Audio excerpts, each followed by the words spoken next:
High friends, welcome back to my channel.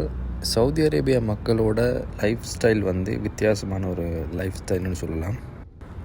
பொதுவாக பார்த்திங்கன்னா இலங்கை, India, Pakistan அந்த மாதிரி நாடுகளில் வந்து பகல் நேரங்களில் நிறைய மக்கள் வெளியே வருவாங்க.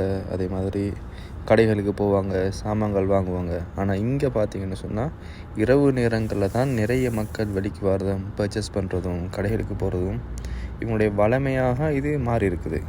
இந்த வீடியோ பண்ணுற நேரம் எவ்வளோன்னு பார்த்தீங்கன்னு சொன்னால் சரியாக 1 மணிக்கிட்ட ஆகுது. 1 மணிக்கு நம்ம நாட்டில் யாராவது இந்த மாதிரி வாகனங்களை போகிறாங்க பார்த்தா 1-2 வாகனங்களை பார்க்கலாம்.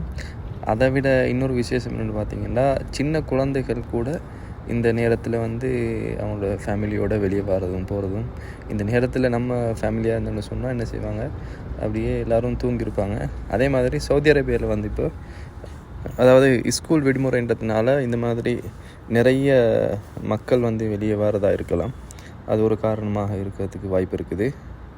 பாருங்கள், அதாவது 7, 8, 9 மணி மாதிரி இந்த நேரத்தில் இவ்வளவு வாகனங்கள் ரோட்டில் காண கிடைக்குது எனக்கு. அதாவது இன்னைக்கு நைட் வந்து சரியாக வேலை விட்டு வர டைமில் பார்த்த காட்சிகள் தானது. இன்றைக்கி வந்து வாகனங்கள் ரோட்டில் போகிறது அதிகமாக இருந்துச்சு. அது வளமையை விட இன்றைக்கி வந்து வாகனங்கள் அதிகமாக இருந்த காட்சியில் தான் பார்த்தோம். இன்றைக்கி வந்து என்ன ஸ்பெஷல்னு தெரியல, லீவு நாளும் இல்லை. இன்றைக்கி புதன்கிழமை, இலங்கையிலேண்டா இன்றைக்கி பொசன் லீவாக இருக்குது. அதை இங்கே செலிப்ரேட் பண்ணுறாங்க தெரியல. அதுக்கெல்லாம் பின்னால் எவ்வளவு வாகனங்கள் வருதுன்னு சொல்லி இந்த சின்ன பாதையை கடக்கிறது கூட கொஞ்சம் நேரம் வெயிட் பண்ண வேண்டியிருக்குது. அந்தளவு வாகனங்கள் வருது எங்கிருந்து தான் வருதுன்னு தெரியல. லீவு நாளில் இந்த மாதிரி நிறைய வாகனங்கள் இருக்கிறது சகஜம். ஆனால் இன்றைக்கி என்னென்னு தெரியல.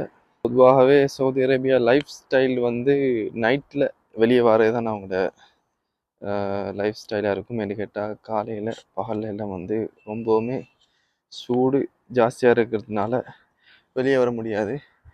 அசர்லேருந்து அப்படியே அதாவது 4 மணிலேருந்து 5 மணிலேருந்து அப்படியே வெளியே வருவாங்க. அப்படியே அவங்க லைஃப் ஸ்டைல் வந்து அப்படித்தான் போயிட்டு இருக்கும். கட்டார், துபாய், பஹ்ரைன், மத்திய கிழக்கு நாடுகள்லையும் இதே மாதிரி ஒரு நிலைமை தான் இருக்குதான்னு சொல்லி இந்த வீடியோ பார்க்குறவங்க இருந்தால் சொல்லிட்டு போங்க. உங்கள் ஏரியாக்கள்லையும் நைட்டில் தான் அதிகமான மக்கள் வெளியே வராங்களான்னு சொல்லி அதையும் மென்ஷன் பண்ணுங்கள். ஃப்ரெண்ட்ஸு, இன்னைக்கான நம்முடைய குட்டி விலாக் வந்து நிறைவேறுது. இப்படி நம்ம ரூமுக்கு போக வேண்டியதுதான். ஓகே ஃப்ரெண்ட்ஸ், மீண்டும் நாளைக்கு சந்திக்கலாம்.